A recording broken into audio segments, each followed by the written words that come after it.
Hey, welcome to my podcast where I discuss the origins of all sorts of things. I'm your host, Danny Payne, and this is On the Origin of Everything.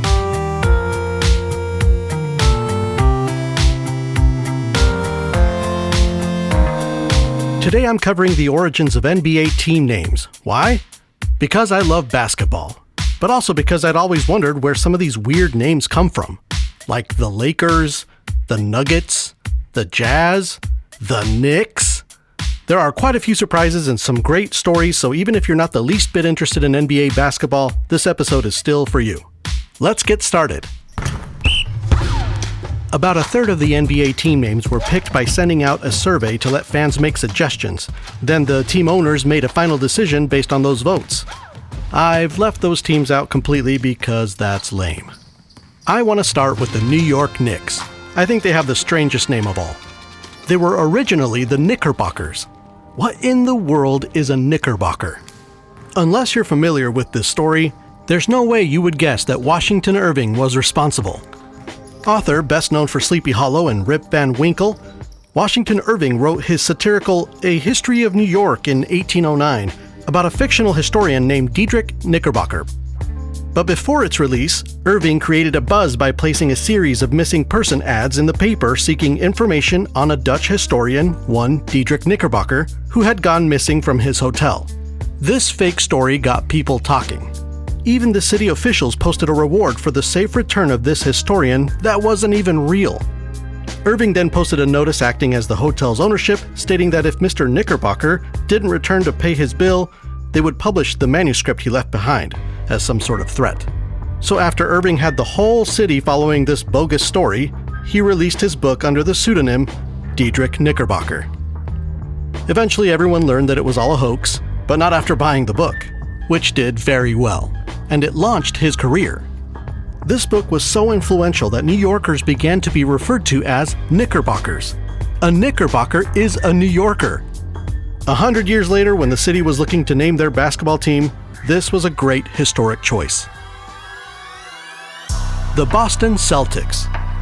Boston has a large Irish population, so there's no mystery as to why they went with that name. But why are they pronouncing it with an S sound, not a K sound? Isn't it Celtics? The Celts? I speculated that it was just an embarrassing American mispronunciation. But then I saw that there's a soccer team in Glasgow called the Celtic FC. Same pronunciation. So if it's not an American mispronunciation, then what is it? What's going on here? Well, it started out as Celtics. It was Celtic in the Greek and the Latin pronunciation. But then the French got a hold of the word in the 18th century and pronounced it Celtic.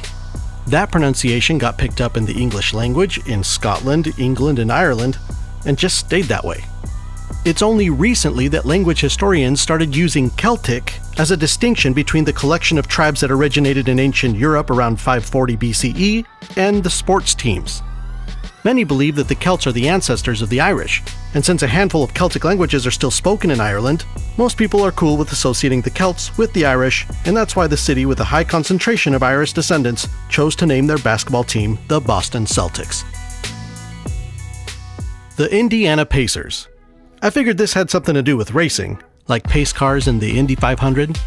And that's true, but the team was also named after Indiana's history with harness racing pacers. This is a type of horse racing where a single horse pulls a single driver on a two-wheeled cart in a trot race or pace race. If you didn't know already, this is what Nikola Jokic does in the off-season in Serbia. Maybe someday he'll get traded to Indiana. I was very surprised to learn that such a sport existed in Indiana. It seems very European to me. But apparently harness racing is a global sport, and it's ancient too. It dates back to chariot racing in 7th century BCE Greece, and even earlier if we're counting this use of horse-pulling carts for war instead of sport. Ancient stuff. So, the Pacers are named after pace cars and harness racing pacers. The Chicago Bulls. It had never occurred to me how birds, cats, and other wild animals are so popular when choosing mascots and team names, but hardly ever a bull. I can't think of another Bulls team besides the Chicago Bulls. What does Chicago have to do with bulls? Well, Chicago was the largest meatpacking center in the country from the Civil War until the 1920s, And if you listen to the episode on cowboys, you'll recall that cattle herding was a big industry that served to supply the nation with beef, using the Transcontinental Railroad to transport cattle across the country, and Chicago was a major hub for meatpacking. The owner of the team wanted to go with something related to that important history.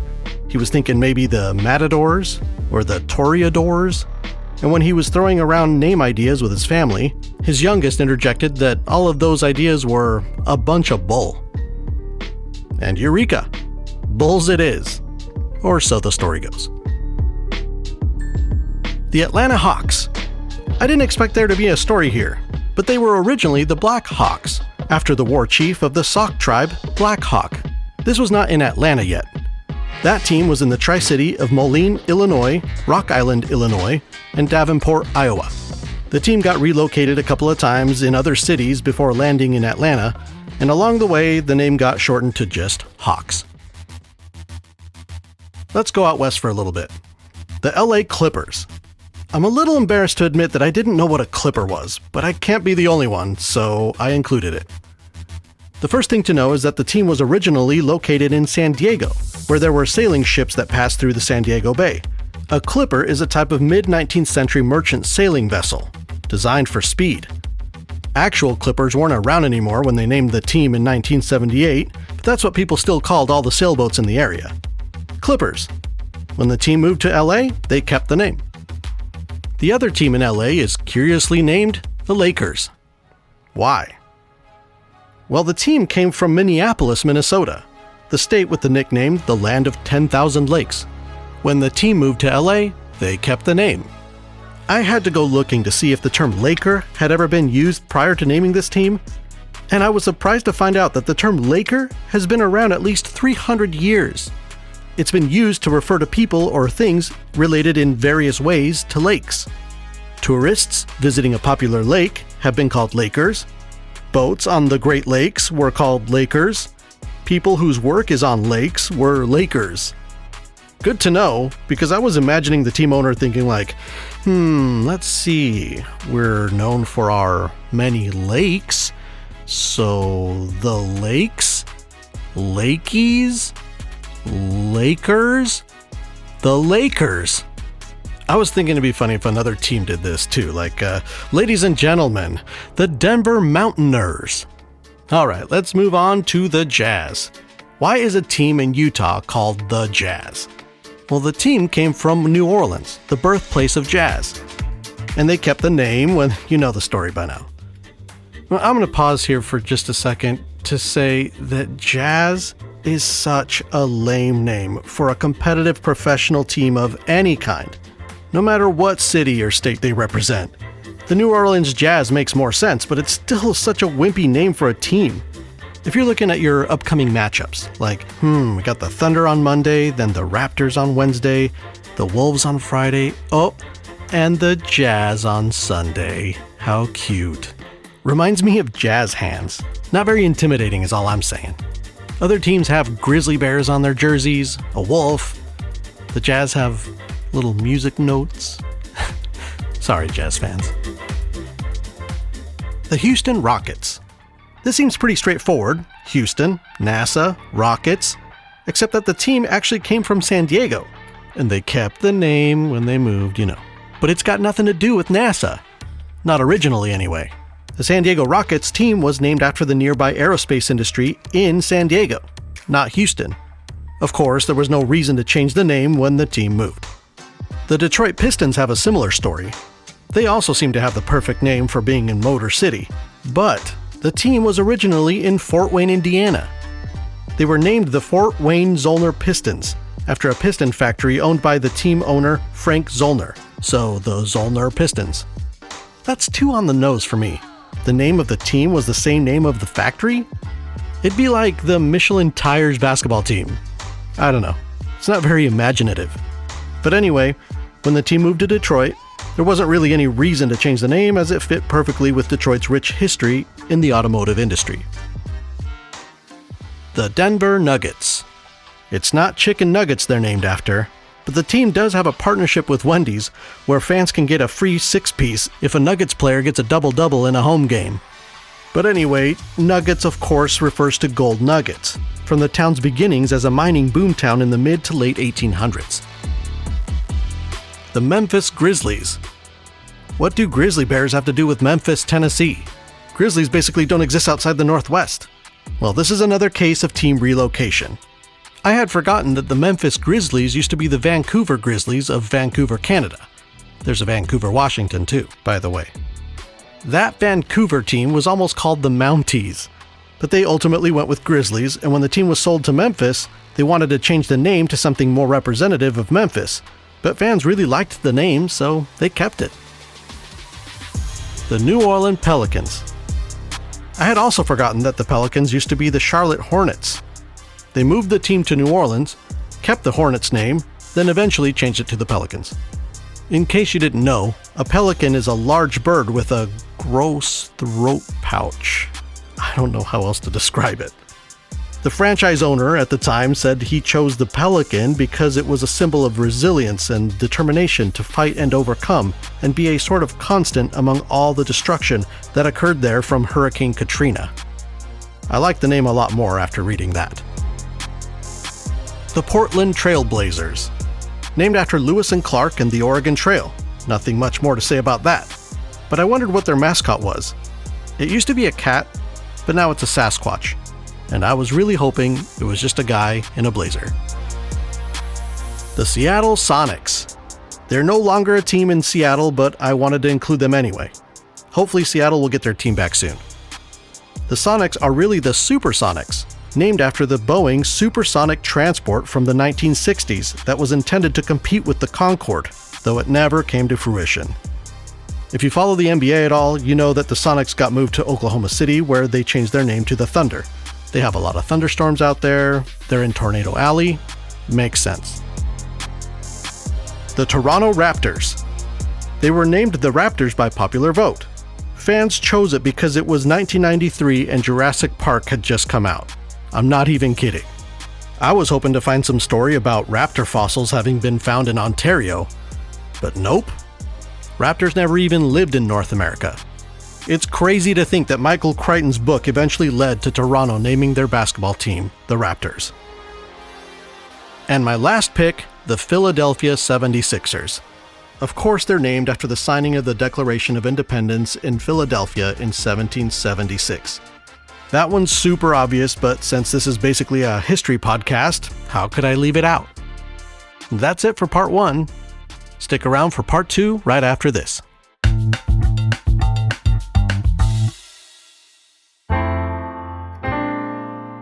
This episode is brought to you by Nothing. To help keep ads off this show, consider donating by clicking the Patreon link in the show notes, or by going to patreon.com/ontheoriginofeverything. Another way you can support this show is by giving it a 5-star rating and review, or by following it, or sharing it. Let's build a community of people that are curious and always learning. Now back to the show. Part 2 is on the sport of basketball. Who cares about basketball? A lot of people. It ranks in the top 10 most popular sports in the world. The NBA alone generates over $10 billion in revenue each year. Pro basketball players have become household names. For the older generations, it was Wilt Chamberlain, Kareem Abdul-Jabbar, Larry Bird, Magic Johnson. My generation was all about Michael Jordan, Charles Barkley, Kobe, and Shaq. And then more presently, LeBron James, Stephen Curry, Kevin Durant, and so on. It's not just American players that have reached worldwide fame. Players from other countries have become superstars. Giannis, the Greek Freak, Cameroonian Joel Embiid, Jokic from Serbia, Luka from Slovenia. There are national leagues, international leagues, continental leagues, youth leagues, and college leagues. We got the WNBA in 1997, and let's not forget that basketball is an Olympic sport too. Every city has courts. And if you drive through any residential neighborhood in America, you'll see basketball hoops in driveways. It's impressive to see how big this sport has gotten considering its humble beginnings. Let's talk about it. The story of basketball began in the fall of 1891 in Springfield, Massachusetts, with a man named James Naismith. He was a 31-year-old graduate student who had studied theology in Montreal and was now in the international YMCA training school, Springfield College today, studying physical education, a brand new academic discipline at the time. He studied under Superintendent Luther Gulick, the father of PE in the United States, basically. He gave Naismith the task of coming up with an indoor game for the students to play during the winter months. 2 other instructors had already tried to complete this assignment and failed. It was James Naismith's turn. He couldn't come up with just anything. It had to meet a certain criteria. It needed to be easy to learn, but complex enough to remain interesting. It needed to involve a large group of people. It needed to be playable indoors. And it needed to provide plenty of exercise without the roughness and physicality of football or rugby. He drew inspiration from other sports, the passing and the out-of-bounds concepts from rugby, the shape and size of the ball from soccer, the idea of a goal from lacrosse and hockey, and the shooting from a game he played as a kid called Duck on a Rock. As a kid in Benny's Corners, Ontario, which is somewhere between Montreal and Toronto, near Ottawa, little Jimmy Naismith played Duck on a Rock with his friends. Duck on a Rock is a really old game from the medieval era. It involves trying to knock a stone off of a bigger rock by throwing another stone at it from 15 feet away, the distance from the free throw line to the basket. Though that's only a coincidence. The original free throw line was 21 feet from the basket and was later changed to 15 feet. So this medieval rock-throwing game helped to inspire the creation of one of the world's greatest indoor sports ever? Like 1,000 years later? That's crazy. Okay, so Naismith combined all of these elements from different games to create his new game. For the goals, he asked the janitor for a couple of square baskets, but the janitor could only provide a couple of circular peach baskets. Naismith nailed one basket to the bottom rail of a balcony and nailed the other one to the bottom of the other balcony at the opposite end of the gym. The height just happened to be 10 feet, and that's why basketball hoops are all 10 feet high. There were only 13 original rules. Let's go through them real quick because it's cool to see which rules were there from the beginning and how much the game has changed since then. Rule number 1. The ball may be thrown in any direction with one or both hands. Rule number 2. The ball may be batted in any direction with one or both hands, never with the fist. I feel like the first two could have just been combined into one rule. The ball may be thrown or batted in any direction with one or both hands, but no punching it. Number 3. A player cannot run with the ball. The player must throw it from the spot on which he catches it, allowance to be made for a man who catches the ball when running at a good speed if he tries to stop. So, a few steps were allowed, which seems like a precursor to traveling rules that came later. Rule number 4. The ball must be held in or between the hands. The arms or body must not be used for holding it. Okay. Number 5. No shouldering, holding, pushing, tripping, or striking in any way the person of an opponent shall be allowed. The first infringement of this rule by any player shall count as a foul, the second shall disqualify him until the next goal is made, or, if there was evident intent to injure the person, for the whole of the game. No substitute allowed. Number 6. A foul is striking at the ball with the fist. Violation of Rules 3, 4, and such as described in Rule 5. Number 7. If either side makes 3 consecutive fouls, it shall count a goal for the opponents. Consecutive means without the opponents in the meantime making a foul. So many rules focused on fouls. Rule number 8. A goal shall be made when the ball is thrown or batted from the grounds into the basket and stays there, providing those defending the goal do not touch or disturb the goal. If the ball rests on the edges and the opponent moves the basket, it shall count as a goal. So this is the first goaltending rule. That's pretty cool. Number 9. When the ball goes out of bounds, it shall be thrown into the field of play by the person first touching it. In case of a dispute, the umpire shall throw it straight into the field. The thrower in is allowed 5 seconds. If he holds it longer, it shall go to the opponent. If any side persists in delaying the game, the umpire shall call a foul on that side. So the 5-second inbound rule and the delay of game rule were there from the beginning. Number 10. The umpire shall be judge of the men and shall note the fouls and notify the referee when 3 consecutive fouls have been made, and keep account of the goals with any other duties that are usually performed by a referee. Alright, so just outlines the duties of the officials. I didn't know there was any difference between an umpire and a referee. I didn't even know basketball had umpires. In today's game, there's a crew chief, who is the lead official, a referee, and an umpire. I thought they were all refs. Isn't this fun? Or do you have to be a total nerd to care about any of this? All right, let's finish these rules up before I lose everybody. Number 12. The time shall be 2 15-minute halves with 5 minutes rest between. Now we have 4 quarters at 12 minutes per quarter instead of 2 15-minute halves. Number 13, the final one. The side making the most goals in that time shall be declared the winner.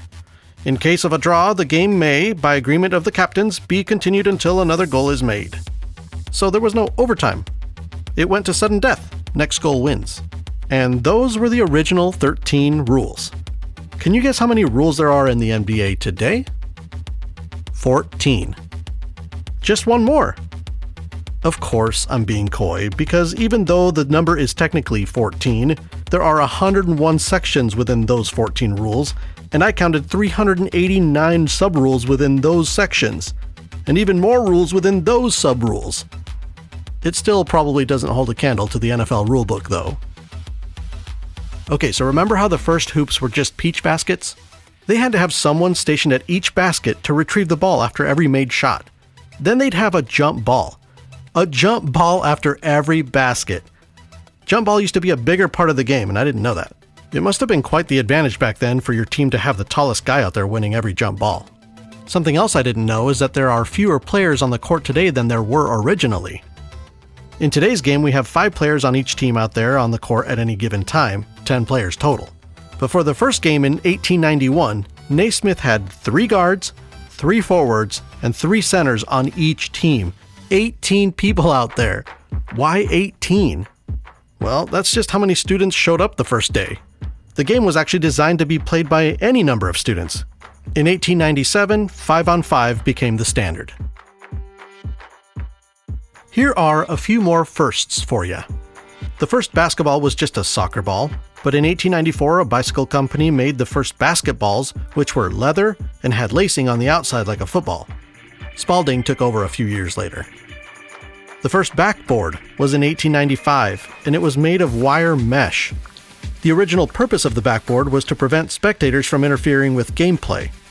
The wire mesh would dent easily and was replaced by wooden ones in 1904, then plate glass in 1909. The first 2-point shot was in 1896. Before that, every made basket was 1 point, and it wasn't until 1977 that the 3-point shot was introduced to the NBA. It would take 3 more years for the NCAA to adopt it. Did you notice that dribbling was not mentioned in the original 13 rules? There was no dribbling at all, until a coach at Yale in 1897 started using dribbling as a loophole to the rule that a player can't move while holding the ball. The first dribbling was more of a pass to oneself, over and over. In 1909, they changed the rules to allow continuous dribbling, which transformed the flow of the game, as you can imagine. Dribble. Dribble, dribble, dribble, dribble, dribble, yeah.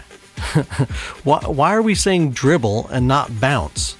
The old definition of dribble was to let something fall in bits or pieces, and later in the context of soccer it meant to let the ball bounce. The term was appropriated to basketball, and they called it dribbling instead of bouncing. I had to get to the bottom of that, of course. The first nylon net with an open bottom didn't come along until 1912. In 1949, coaching from the sidelines was allowed for the first time. Before that, there was no coaching happening during gameplay or even timeouts. The only coaching that happened during a game was at halftime. In 1951, the NBA went to 10-minute quarters instead of the 2 15-minute halves, and in 1954 they added 2 minutes to each quarter, and it has remained that way since. Also in 1954, the shot clock was instituted. It has always been 24 seconds, so no difference there, but that also sped up the pace of the game. Without a shot clock, teams would just run out the clock if they were ahead, which is super boring to watch. I mentioned that in the event of a tie, they would just go into sudden death. Well, that didn't change until the 1960s when they introduced overtime. James Naismith invented an entire sport at age 31, a sport that is easy to learn, but challenging enough to be interesting. A sport that fostered creativity and could lend to an athletic elegance few other sports possess. A sport for the rich and a sport for the poor, a sport that came from the same place as PE and grew to fill stadiums of spectators around the world. The Naismith Basketball Hall of Fame is rightfully named after him, and the museum is located in Springfield, Massachusetts, where it all began. And that, my friends, concludes the origin story of the great sport of basketball. That's it for today. I hope you gained an appreciation for this sport, even if it's not your sport. I'm gonna go shoot some hoops. Until next time, so long. Research on this episode was done by yours truly. Music and production by Jezere Wilson. This podcast is listener supported, owned and operated by Jez and myself under the On the Origin of Everything LLC in the United States. All rights reserved. We can be reached via email at info@ontheoriginpod.com.